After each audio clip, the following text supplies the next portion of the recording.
13 अगस्त 1972 पाकिस्तान के रावलपिंडी में मौजूद एक कड़ी सुरक्षा वाले प्रिजनर ऑफ वॉर यानी पीओडब्ल्यू कैंप में वो रात इतिहास बनने वाली थी। यही वो कैंप था जहां 1971 के भारत पाकिस्तान युद्ध के बाद भारतीय वायुसेना के 12 पायलटों को बंदी बनाकर रखा गया था। कैंप की सुरक्षा इतनी सख्त थी कि कोई सोच भी नहीं सकता था कि यहाँ से कोई जिंदा बाहर निकल पाएगा। चारों तरफ ऊंची ऊंची दीवारें, दीवारों के ऊपर कांटीले तार, हर जगह हथियार बंद पाकिस्तानी सैनिक। लेकिन इसी नामुमकिन जगह पर 3 ऐसे भारतीय पायलट मौजूद थे जिनके इरादे किसी दीवार, किसी तार और किसी बंदूक से डरने वाले नहीं थे। वो इस जेल से कुछ इस तरह भागे जिसे देख पाकिस्तानियों के होश उड़ गए। इस कहानी की शुरुआत होती है 3 दिसंबर 1971 से, जब भारत और पाकिस्तान के बीच जोरदार युद्ध चल रहा था। जमीन पर भारतीय सेना हर मोर्चे पर पाकिस्तान को पीछे धकेल रही थी, लेकिन आसमान में हालात उतने आसान नहीं थे। पाकिस्तान के जफरवाल शहर के पास बना एक ऊंचा वॉच टावर भारतीय वायुसेना के लिए बड़ी परेशानी बन चुका था। वहां से पाकिस्तानी सेना भारतीय मूवमेंट पर नजर रखती थी और कई बार भारतीय विमानों पर सटीक फायरिंग भी की जाती थी। इस वॉच टावर को तबाह करने की जिम्मेदारी दी गई भारतीय वायुसेना के जांबाज पायलट दिलीप पारुलकर को। दिलीप पारुलकर अपने साहस, अनुशासन और हिम्मत के लिए जाने जाते थे। उन्हें पता था कि मिशन आसान नहीं है, लेकिन देश के लिए ये जोखिम उठाना जरूरी था। 10 दिसंबर 1971 को दिलीप पारुलकर अपने सुखोई 7 फाइटर जेट के साथ मिशन पर निकले। जैसे ही वो वॉच टावर के पास पहुंचे, पाकिस्तान की एंटी एयरक्राफ्ट गनों ने जबरदस्त फायरिंग शुरू कर दी। गोलियां सीधे उनके जेट की तरफ आ रही थी। कुछ ही पलों में उनका विमान बुरी तरह डैमेज हो गया। हालात बिगड़ते देख पारुलकर ने बिना समय गवाए इजेक्ट किया। उनकी जान तो बच गई, लेकिन किस्मत ने उन्हें दुश्मन की जमीन पर उतार दिया। जमीन पर उतरते वक्त पारुलकर पहले से घायल थे। दर्द से जूझते हुए वो खुद को संभाल ही रहे थे कि आसपास के पाकिस्तानी आम लोग वहां जमा होने लगे। भीड़ दुश्मन दुश्मन चिल्लाने लगी। देखते ही देखते लोगों ने उन्हें पीटना शुरू कर दिया। उनका सामान छीन लिया गया। चोट, थकान और मारपीट की वजह से पारुलकर वहीं बेहोश हो गए। अगर थोड़ी भी देर हो जाती तो शायद भीड़ उन्हें जान से मार देती, लेकिन तभी पाकिस्तानी सैनिक वहां पहुंच गए। सैनिकों ने भीड़ को हटाया और कहा, ये जिंदा हमारे ज्यादा काम का है। इस तरह दिलीप पारुलकर को मौत के मुंह से निकालकर हिरासत में ले लिया गया। जब पारुलकर को होश आया तो उन्होंने खुद को एक अंधेरी, तंग और सीलन भरी कोठरी में बंद पाया। सामने एक पाकिस्तानी अधिकारी खड़ा था। उसने कागज और पेंसिल उनकी तरफ बढ़ाए और कहा, आदमपुर एयरबेस का नक्शा बनाओ। आदमपुर एयरबेस भारतीय वायुसेना का एक बेहद अहम ठिकाना था। पारुलकर ने तुरंत मना कर दिया। इसके बाद शुरू हुआ टॉर्चर का सिलसिला। आखिरकार भारी दबाव में आकर पारुलकर ने नक्शा बना दिया। पाकिस्तानी अधिकारी बहुत खुश हुआ, लेकिन कुछ देर बाद वो गुस्से में वापस लौटा। असल में पारुलकर ने आदमपुर एयरबेस का नहीं बल्कि मुंबई एयरपोर्ट का नक्शा बना दिया था। गुस्से में अधिकारी ने सजा सुना दी। पूरी रात कोठरी के कोने में खड़े रहना होगा। एक गार्ड को आदेश दिया गया कि अगर पारुलकर बैठे तो तुरंत गोली मार दी जाए। पूरी रात पारुलकर खड़े रहे। शरीर जवाब दे रहा था, लेकिन गार्ड को उन पर तरस आ गया। उसने धीरे से कहा, सुबह तक बैठ जाओ, अगर कोई आएगा तो मैं खास दूंगा, तब तुम खड़े हो जाना। इसके बाद कई रातें पारुलकर ने उसी अंधेरी कोठरी में बिताई। लगातार टॉर्चर हुआ, लेकिन उन्होंने अपने मुंह से कुछ नहीं निकाला। आखिरकार पाकिस्तानी अधिकारी भी थक गए और कुछ दिनों बाद उन्हें बाकी भारतीय बंदियों के साथ एक ही कैंप में डाल दिया गया। यही था रावलपिंडी का पीओडब्ल्यू कैंप, जहां भारतीय वायुसेना के 12 पायलट कैद थे। यहाँ पारुलकर को पता चला कि बाकी साथियों के साथ भी ऐसा ही बर्ताव हुआ था। सबने दर्द सहा था, लेकिन किसी का हौसला नहीं टूटा था। इस कैंप के इंचार्ज थे उस्मान हामिद। वो भारतीय पायलटों के साथ सम्मान से पेश आते थे। हालांकि कई पाकिस्तानी अधिकारियों को ये बात बिल्कुल पसंद नहीं थी। उसी उस्मान हामिद ने भारतीय पायलटों को एक कैसेट प्लेयर और एक एडलेस दिया। शायद उन्हें अंदाजा भी नहीं था कि ये छोटी सी मदद आगे चलकर कितनी बड़ी कहानी लिखेगी। 25 दिसंबर 1971 को कैंप में खबर पहुंची, ढाका में पाकिस्तान ने सरेंडर कर दिया है। भारत युद्ध जीत चुका है। 93,000 पाकिस्तानी सैनिक भारत की कैद में थे। कैंप में खुशी की लहर दौड़ गई।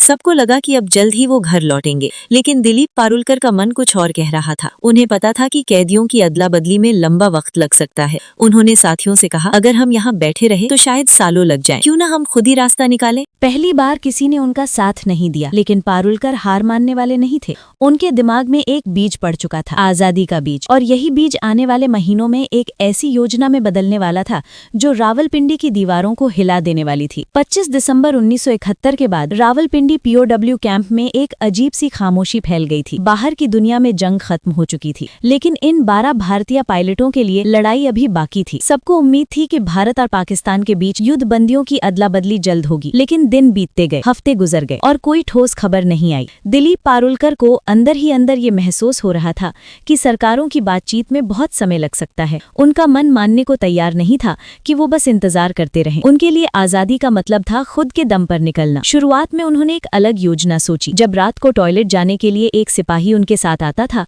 तब उसकी बंदूक छीनकर उसे ढाल बनाकर बाहर निकलने का प्लान बनाया गया। लेकिन ये रास्ता बहुत जोखिम भरा था। काफी सोच विचार के बाद पारुलकर ने ये प्लान खुद ही छोड़ दिया। समय बीतता गया, कई महीने गुजर चुके थे, लेकिन भारत सरकार की तरफ से कोई हलचल नहीं दिख रही थी। इसी दौरान कैंप में मायूसी बढ़ने लगी। तब पारुलकर ने एक बार फिर अपने साथियों से बात की। इस बार 2 लोग आगे आए, MS ग्रेवाल और हरीश सिंह जी। तीनों ने तय किया कि अगर किस्मत ने मौका दिया है तो वो उसका इस्तेमाल जरूर करेंगे। अब शुरू हुआ असली प्लान। सबसे पहले उन्होंने कैंप के इंचार्ज उस्मान हामिद द्वारा दिए गए एटलस को ध्यान से पढ़ना शुरू किया। रात रात भर वो नक्शे देखते, रास्ते समझते और संभावनाएं तलाशते। प्लान साफ था। जेल से निकलने के बाद सीधे भारत पाक बॉर्डर जाना बहुत खतरनाक था, क्योंकि युद्ध के बाद वहां सुरक्षा बेहद सख्त थी। इसलिए उन्होंने तय किया कि वो पहले अफगानिस्तान की तरफ जाएंगे और वहां से किसी तरह भारत पहुंचेंगे। अगला कदम था सही सेल चुनना। उन्हें ऐसा सेल चाहिए था जो कैंप की बाहरी दीवार के सबसे पास हो, जहां गार्ड कम आते जाते हों। काफी निरीक्षण के बाद उनकी नजर पड़ी सेल नंबर 4 पर, लेकिन उस सेल में शिफ्ट होना आसान नहीं था। यहीं पर पारुलकर की समझदारी काम आई। उनका व्यवहार गार्ड्स के साथ हमेशा ठीक रहा था। धीरे धीरे उनकी कुछ सिपाहियों से जान पहचान हो गई थी। उसी का फायदा उठाकर उन्होंने रिक्वेस्ट डाली और आखिरकार पारुलकर, ग्रेवाल और हरीश सिंह जी को सेल नंबर 4 में शिफ्ट कर दिया गया। इस सेल में पहले से एक और भारतीय पायलट मौजूद थे, विद्याधर शंकर चाटी। चाटी भागने के प्लान में शामिल नहीं होना चाहते थे, लेकिन वो इन तीनों की मदद करने को तैयार थे और यही मदद आगे चलकर बेहद अहम साबित होने वाली थी। अब असली चुनौती थी दीवार में सुरंग बनाना। सेल की दीवार लगभग 18 इंच मोटी थी। बिना किसी औजार के इसे तोड़ना नामुमकिन था, लेकिन किस्मत एक बार फिर उनके साथ थी। किसी तरह उन्होंने एक कैंची और एक स्क्रू ड्राइवर चुरा लिया। हर रात ठीक 12 बजे से 1 बजे तक बेड के नीचे जाकर काम शुरू होता। एक आदमी दीवार को रेतता, बाकी 3 पहरा देते। दीवार से निकलने वाली मिट्टी और सीमेंट को बेड के नीचे छुपा दिया जाता। सुरक्षा बढ़ाने के लिए उन्होंने सेल के अंदर लगे बल्ब का फ्यूज उड़ा दिया, ताकि गार्ड ठीक से देख न सकें। जेल में बल्ब बदलने की प्रक्रिया लंबी थी और इसका फायदा इन तीनों को मिला। एक रात खतरा बहुत करीब आ गया। एक गार्ड ने बाहर से झांक कर देखा और उसे लगा कि सेल में सिर्फ 3 पायलट हैं, जबकि उस वक्त हरीश सिंह जी बेड के नीचे थे। गार्ड ने आवाज लगाई, लेकिन तीनों ने सोने का नाटक किया। गार्ड भागकर इंचार्ज उस्मान हामिद को बुलाने गया। उसी पल सिंह जी चुपचाप बाहर निकले और लेट गए। जब उस्मान हामिद आए और चारों पायलटों को देखा तो उन्होंने गार्ड को ही डांट दिया। दिन बीतते गए, हफ्ते महीनों में बदल गए। दीवार की ईंटों से सीमेंट निकाला जाता, फिर ईंटों को वैसे ही वापस लगा दिया जाता। बाहर से देखने पर सब सामान्य लगता था। साथ ही उन्होंने भागने के बाद के लिए तैयारी शुरू की। हर कैदी को हर महीने 57 रुपए मिलते थे। इन्हीं पैसों से तीनों ने ड्राई फ्रूट्स, कंडेंस्ड मिल्क और जरूरी सामान इकट्ठा किया। उन्हें पता था कि जेल से बाहर निकलने के बाद जिंदगी और भी कठिन होने वाली है। दिशा जानने के लिए उन्हें कंपास चाहिए था। उन्होंने कैसेट प्लेयर के मैग्नेट और कपड़े सिलने वाली सुई से जुगाड़ू कंपास बनाया।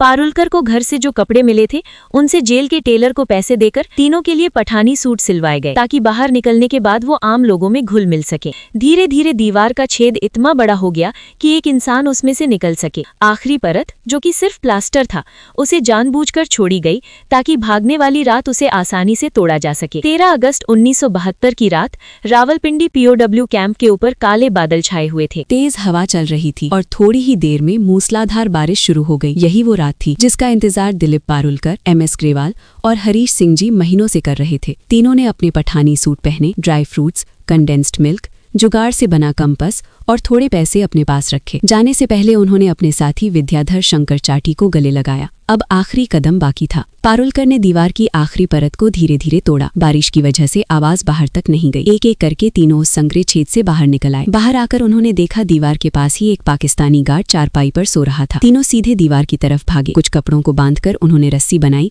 उसे ऊपर फेंका और दीवार के काटीले तारों के पार अटका दिया। पहले पारुलकर, फिर ग्रेवाल और आखिर में हरीश सिंह जी दीवार फांदकर दूसरी तरफ उतर गए। अब वो जेल से बाहर थे, लेकिन असली लड़ाई अब शुरू होने वाली थी। तीनों तेजी से भागते हुए बस स्टैंड पहुंचे। किस्मत उनके साथ थी, उन्हें पेशावर जाने वाली बस मिल गई। पूरी रात सफर करने के बाद सुबह करीब 6 बजे वो पेशावर पहुंच गए। यहाँ सबसे बड़ा खतरा पहचान का था। अगर उनसे कलमा पढ़ने को कहा जाता या मेडिकल चेक होता तो तुरंत पकड़े जाते। इसलिए तीनों ने खुद को क्रिश्चियन बताने का फैसला किया। पेशावर से उन्होंने एक और लोकल बस ली और सुबह करीब 9:30 बजे पर लंडी कोटल पहुंचे। उधर सुबह 11 बजे रावलपिंडी के वॉर कैंप में अचानक हड़कंप मच चुका था। पाकिस्तानी गार्ड्स को पता चल गया था कि तीनों भारतीय पायलट भाग चुके हैं। जब गार्ड्स उनके सेल में पहुंचे और दीवार में बना वो बड़ा सा सुराख देखा तो कुछ पल के लिए सब सन्न रह गए। किसी को यकीन ही नहीं हो रहा था कि इतनी कड़ी सुरक्षा के बावजूद ये नामुमकिन काम हो गया। गार्ड्स गुस्से से तमतमा उठे। उन्हें लगा कि अगर सीनियर अफसरों को सच्चाई पता चली तो सजा उन्हीं को मिलेगी।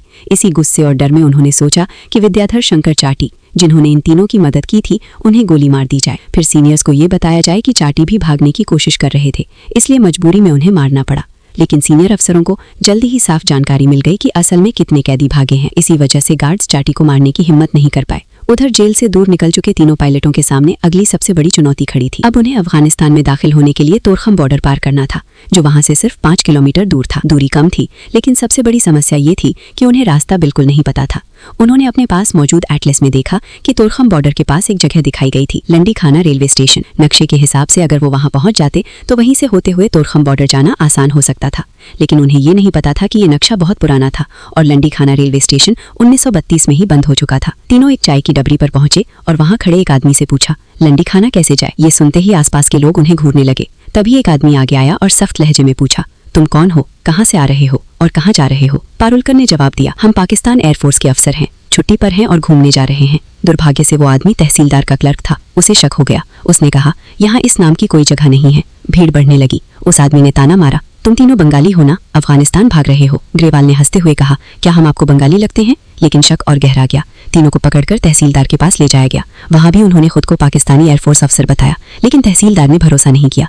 आखिरी दांव खेलते हुए पारुलकर ने कहा, हमने अपने वतन के लिए खून पसीना बहाया है। अगर आपको भरोसा नहीं है तो पाकिस्तान एयरफोर्स के LDC उस्मान हामिद से बात करवा दीजिए। पारुलकर को लगा था कि इससे वो बच जाएंगे, लेकिन यही बात उनकी सबसे बड़ी गलती बन गई। तहसीलदार ने तुरंत उस्मान हामिद को फोन किया और दिलीप से बात करवाई। दिलीप को बात करनी ही पड़ी। इसी पल उस्मान हामिद को समझ आ गया कि तीनों वही भारतीय पायलट हैं जो रावलपिंडी कैंप से भागे हैं। उस्मान हामिद ने तहसीलदार से फोन पर कहा, ये हमारे लोग हैं, जब तक हमारे सिपाही वहां नहीं पहुंचते इन्हें सुरक्षित रखा जाए। कुछ घंटों बाद पाकिस्तानी सैनिक आए और तीनों को दोबारा रावलपिंडी ले जाया गया। उन्हें 30 दिन की सॉलिटरी कन्फाइनमेंट की सजा दी गई। इसके बाद सभी भारतीय पायलटों को रावलपिंडी से हटाकर फैसलाबाद की जेल भेज दिया गया, जहां 500 से ज्यादा भारतीय POWs रखे गए थे। इसी दौरान भारत और पाकिस्तान के बीच युद्धबंदियों की अदला बदली पर बातचीत तेज हो गई। आखिरकार दिसंबर 1972 में पाकिस्तान के राष्ट्रपति जुल्फिकार अली भुट्टो ने सभी भारतीय युद्धबंदियों को रिहा करने का ऐलान कर दिया। जब ये भारतीय जवान बागा बॉर्डर से भारत लौटे तो वहां इंसानों का सैलाब उमड़ पड़ा। हजारों लोग तिरंगे लेकर खड़े थे। नारों की गूंज थी। सैनिकों की आंखों में आंसू और चेहरे पर गर्व था। ये कहानी सिर्फ एक जेल से भागने की नहीं थी। ये कहानी थी हौसले की। ये कहानी थी उस जज्बे की जो सलाखों के पीछे भी आजाद रहना जानता है।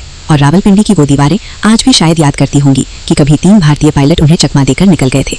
दोस्तों, अगर वीडियो पसंद आया हो तो वीडियो को एक लाइक जरूर करें और चैनल को भी सब्सक्राइब जरूर करें। हम ऐसे ही वीडियो हर हफ्ते लाते रहेंगे। तब तक के लिए जय हिंद।